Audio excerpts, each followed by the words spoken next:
Good morning, students. Today we'll be solving a finite element numerical on a plain truss member. Okay, you can see these kinds of truss members in various engineering applications like bridges, building roof trusses and things like that. So we need to solve this by finite element technique through hand calculations. Of course, you know that truss problems from your mechanics approach you can solve by method of sections and method of joints. Here is a simple 3-element truss member. Okay, you can have a look into it. This is the structure of the truss member. You have an inclined member, you have a horizontal member and a vertical member. We already know the element stiffness matrix for truss member, which we derived in the previous section. If you have a close look into the particular structure, the length of each element is clearly given as unit meters, 1 meter. For element 3 it is 1 meters. So obviously from Pythagoras theorem you can evaluate the length of element 2. Have a look into it. There is a horizontal load, okay, at the node number 2, and there is a vertical load that is acting at node number 3 in this fashion. Have a look into it. So you need to mark the node numbers and element numbers in your own fashion. Okay, not rigidly as shown here. You can mark it in your own fashion. I have marked like this is element 1, this is element 2, this is element 3. You can make the other way also 1 2 3 or 1 2 3, but make sure that you connect the elements properly in the connectivity table. Okay, and calculate the stiffness matrix appropriately using the node numbers. Now have a look into it. I have marked this as node number 1, node number 2, node number 3. There is no hard and fast rule that you have to mark like this. You can mark 1 2 3 also, or 1 2 3. Okay, that is what you need to be careful. I'll tell you the procedure how to go about it. So stick to this procedure. Okay, now you need to describe the nodal unknowns at each nodes. That is what you study in displacement based FEM. Now in this case you have 2 degrees of freedom at each node in truss element. Of course you know that. So that those 2 degrees of freedom is at node number 1. I'll be writing this like this. It will be U1, U2. At node number 2, have a look into this. Have a look into this. You can have a look into this. What is I stands for node number. So if you have node number 1, so substitute for 1, you will get U of 2 into 1 minus 1, you will get U1. 2 into 1, you will get U2. Have a look into it. U1, U2 using this convention. Okay, U1, U2. Similarly here at node number 2, I will substitute for I as 2 here. So it will be U3, U4. Similarly at node number 3, what is node number 3? If you substitute 2 into 3, 6 minus 1, 5. Here 2 into 3 will be 6. So have a look into it. This will be U5. This will be U6. So these are the node numbers. Okay, and nodal displacement at the corresponding node numbers. Okay, so once you describe the nodal unknowns at each nodes, the next step is to find the element stiffness matrix. Then we need to assemble the element stiffness matrix, apply the boundary conditions and the loads, and you need to solve for the unknowns. Have a look into this. Have a look here keenly. You can see the load is here at node number 3. It is vertically acting upwards. See, these trusses are loaded at the joints, pin joints. This is the load. You can see. Okay, you can see the direction of U6, displacement and load. So this will be positive value because the displacement and the load is in the same direction. Have a look here. There is a horizontal load at node number 2, but the displacement you are described is towards right, U3. So obviously it will be negative because your load is opposite to the prescribed displacement. So you need to take minus 100 kilonewton when you are substituting in load vector. Okay. Now in truss problems, we need to take up 3 tables for ease of doing the problem. So you'll have first thing is nodal coordinate table. Write down the node x, y coordinates, plane stress in xy plane. Okay. Then you have node numbers 1, 2, 3. Have a look here. Have a look here. 1, 2, 3. Now look here. I have marked this as y, this as x. This is the xy plane, xy axis at the extreme corner. I have marked this as y axis. Have a look into it. Here I have marked it as x axis. Okay. Now if you write this as the origin, this point as the origin, so you can write the nodal coordinates of 1, 2 and 3. Okay, what is the nodal coordinate of 1? It is the starting point. It is 0, 0. X comma y is 0, 0. What about nodal coordinate of 2? It is x is 1 meter, y is 0. Similarly at 3, x will be 0, y will be 1 meter. Have a look into it. 1 meter. That's what I have completed this table. For node number 1, x is 0. For node number have a look into it. For node number 1, you have x0, y0. For node number 2, you have x1 meter, y0. For node number 3, x0, y1 meter. You can just observe. This is a very important fundamental table. You're not supposed to make mistake here. Have a look into the second table. Element connectivity table. You are supposed to write this, the element, which will help us to solve the problem in the subsequent step. Write E stands for element. You circle that. So 1, 2, 3 are the 3 elements in this problem. 1 to 2 is called connectivity because each element will have 2 nodes. So this is the, what you call it as global connectivity. The local connectivity will be 1 to 2, 2 to 3, 3 to 1. Have a look into it. For element number 1, what is the connectivity? 1 to 2. For element number 2, 2 to 3. For element number 3, 3 to 1. Same thing I will write. Look at this. 1 to 2, 2 to 3, 3 to 1. Having done that, find the length of element number 2, which is root of 1 square plus 1 square, since the unit length is given. So the length of element number 2 will be 1 meter. This will be root 2 meters by Pythagoras theorem, because this will be 1 square plus 1 square under the root, because it is a right angle triangle. Okay, it is a right angle triangle, so this will be right angle, so you all can apply easily Pythagoras theorem. It will be 1 meter, 1 meter, it will be get 2 root 2 meters. So we are getting this. Then DC table, we call it as direction cosines table to transform the matrix from local to global. You have E element, 3 elements, 1, 2, 3. Write down this. Length of each element you write down in the first column. Length of element number 1 is how many meters? 1 meters. Length of element 2, just now you calculated root 2 meters. Length of element 3 is 1 meters. Once again I will explain. The same procedure holds good for all the problem. So length of element 1 is 1 meter. Length of element 2 is root 2 meter. Length of element 3 is 1 meter. Now write down L and M. So what is L? X2 minus X1 by L. M is Y2 minus Y1 by L. This is the direction cosines, cos theta, sin theta term. Okay, which you have derived in the element stiffness matrix. So what is L now? For element number 1, L is X2 minus X1 by LE of element number 1. Look at this. Element number 1 LE is 1 meter. What is X2 minus X1? Have a look into it. Nodal coordinate data. So element 1 is connected to 1 to 2.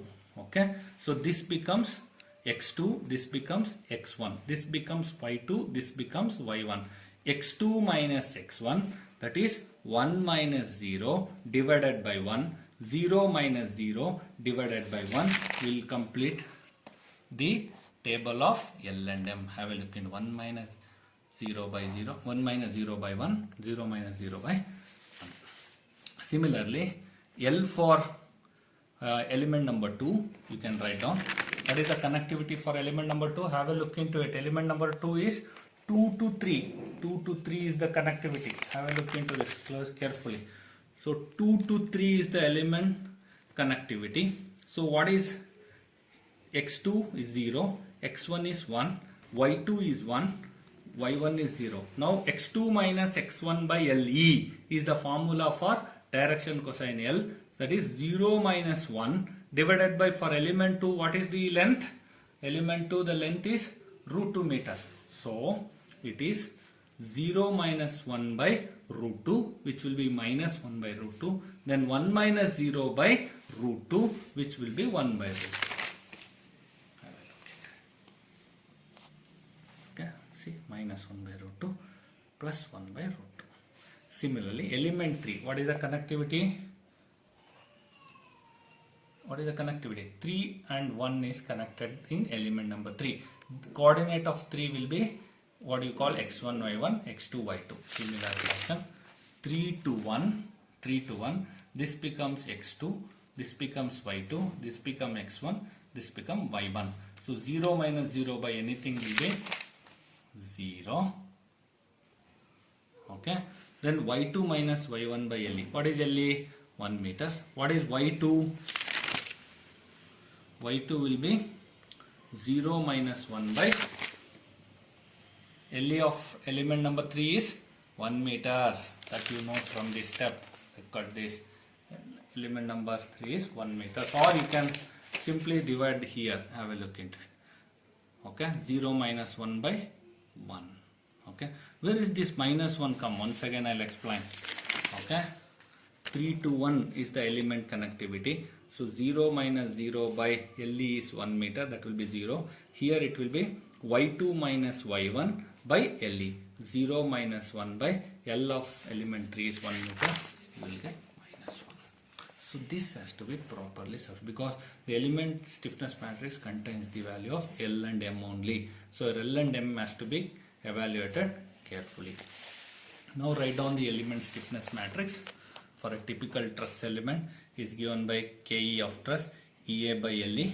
All of you make a note. It will be L square LM LM M square. Okay. Similarly, take the sign negative here. Minus L square minus LM minus LM minus M square. Transfer this here. Minus L square minus LM minus LM minus M square. Transfer this here. L square LM LM M square. Have a look. So once you write down this, EA by L will be obviously there outside the brackets of the matrix. So you have to write down without fail. L is the length of the element number 1, 2, 3 respectively. Now we will complete for element number 1. K of element number 1 is EA by L. 1, 2, 3, 4 are the connectivity of element number 1. Okay, have a look into this. He has given the Young's modulus of this particular truss material, element made of the truss material, 70 GPa, it's an aluminium material. Area of individual truss element is given as 0.01 meter square. So make sure that all the units are in common form. So all the units are given in meters, so you will not have any problem. Now what I will do is, I will be substituting EA by element number 1. That figure you have seen. Element number 1 length is 1 meter. Now L square, look at this table. What is L square? 1 square. LM 0. LM 0. M square 0. Have a look at it. L square, direction cosine L square 1. LM M square. Once you fill this quantity, once you fill this, you just take the minus of it, then convert, then just transfer this to here, then transfer this to here. Write down the connectivity of the nodal connectivity of element number 1. What is the nodal connectivity? 1, 2, 3, 4. 1, 2, 3, 4. Have a look at this. Look at this. Element number 1. 1, 2. What is the nodal connectivity? 1, 2, 3, 4. For element number 2. 3, 4, 5, 6. For element number 3, 5, 6, 1, 2, or 1, 2, 5, 6. You can write like this for element number 3. Okay, 1, 2, 5, 6, 1. Now, I will look into it. Complete this. Similarly, for element number 2, Write down EA by L. For element number 2, what is the L by Pythagoras theorem? Root 2 meters. L square 1 by root 2 square 0.5. LM minus 1 by root 2 into 1 by root 2. Have a look into it. L square minus 1 by root 2 whole square. LM minus 1 by root 2 into 1 by root 2. It will be 1 by 2, 0.5. 1 by root 2 whole square is 0.5. Similarly, LM minus 0.5. M square will be 0.5. Have a look into this. L square 1 by root 2 whole square 0.5. LM minus into plus minus. LM minus into plus minus. Minus 1 by root 2 into plus 1 by root 2. M square positive. Now once you get this, take the negative of it. Transfer here. Transfer this. Write down 3, 4, 5, 6. 3, 4, 5, 6. Similarly, for element number 3, 70 into 10 raised to 9, 0.01 by n. So what is L square? 0 square. LM 0. LM 0. M square minus 1 whole square will be plus 1. Have a look into it. So L square, LM, M square will be 1. So what is this one? 1, 2, 5, 6. 1, 2, 5, 6. Okay, this is the connectivity. Because this element 3, have a look into it. What is element 3? 1, 2, 5, 6. Or you can write 5, 6, 1, 2. 5, 6, 1, 2. 5, 6, 2, 1 bari bad. You are not supposed to write 5, 6, 2, 1. It has to be 5, 6, 1, 2. 1, 2, 3, 4. 3, 4, 5, 6. Horizontal, vertical. Horizontal, vertical. 5, 6, 6. Complete this element stiffness matrix. 1, 2, 3 carefully. It's very easy, but you need to little focus when you take this type of problems. But since it is 2 to 3 elements they will be given, it will be very easy. Okay. Similarly, complete the global stiffness matrix. Write down the equilibrium equations. I will not be writing once again global stiffness matrix because there will be some errors if you go on transferring 2 to 3 times the same values from one matrix to another. You need to be careful. Write down 1, 2, 3, 4, 5, 6. 1, 2, 3, 4, 5, 6. 6 cross 6 matrix. It is a 6 cross 6 matrix because you have how many nodes? 3 nodes. How many degrees of freedom per each node, students, in this problem? K size will be, you will have 3 nodes. How many degrees of freedom per each node? 2 degrees of freedom per each node. What are the 2 degrees of freedom? U1, U2, like that.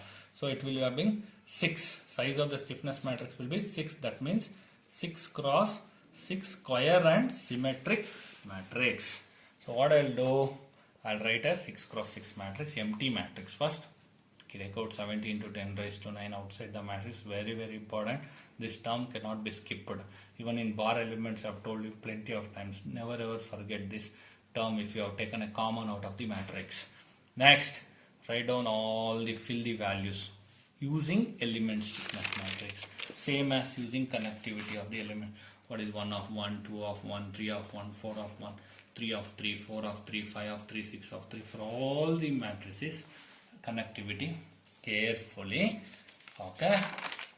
So once you fill it up, so if you take 1 of 1 is 1, 2 of 1 is 0, 3 of 1 is minus 1, 4 of 1 no connectivity, 5 of 1 0, 6 of 1 0, like that go on filling it.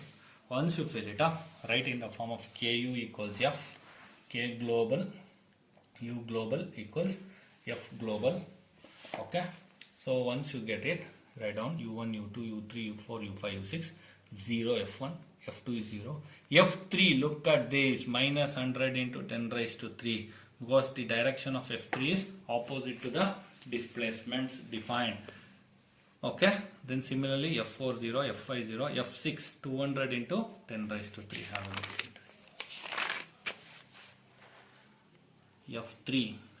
F3 is opposite to the displacement minus. Then F6, in the same direction you have a vertical load. F6 in U6, so I'll take it positive. 200 into 10 raised to 3. Great. So once you complete this, apply boundary condition. U1 0, U2 0, U4 0, U5 0. Have a look into it. U1, U2, U4, U5 are all zeros. Carefully observe here. What is u1 and u2? Obviously 0, it is fixed. Here u3 you have a displacement, u4 is 0. Have a look into u4 is arrested, u3 you have a roller support, so there will be horizontal displacement, so u3 exists, u4 will be 0. Similarly, have a look into this, u5 is 0, u6 exists because there is a roller support here.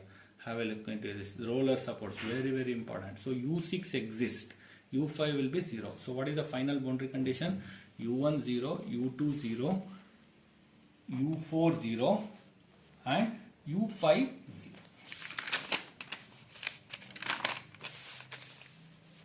u1 0, u2 0, u4 0, u5 0. Eliminate the rows and columns corresponding to row displacement number 1, 2, 4, 5. That means first row, first column, second row, second column, next fourth row, fourth column, next will be fifth row, fifth column. Cancel all this. First row, first column, second row, second column, fourth row, fourth column, fifth row, fifth column. Whatever the remaining terms, carefully write down. It will be 70 into 10 raised to 9 resultant matrix. What are the remaining terms? You can see this. What are the remaining terms? Carefully write down. 1.35, 0.35, 0.35, 1.35. This has to be hand picked properly by keen observation. Don't do mistake along with signs. So all are positive. Okay. U3, U6. Then the side value, the load value, minus 100 kilonewton, 200 kilonewton. You solve using your elimination, Gauss-Elling elimination, or by your calculators. You can easily obtain the displacements at U3 and U6 as minus 1.72 to 10 raised to 4 meters and 2.56 into 10 raised to minus 4 meter. And subsequently you can calculate additional calculations like stresses as explained in the previous problem. So these particular values are very handy. Once you get this, the additional calculation will not be an issue until unless you are careful in calculating properly. That's it. Okay guys, I hope the problem explanation was useful. Thank you very much.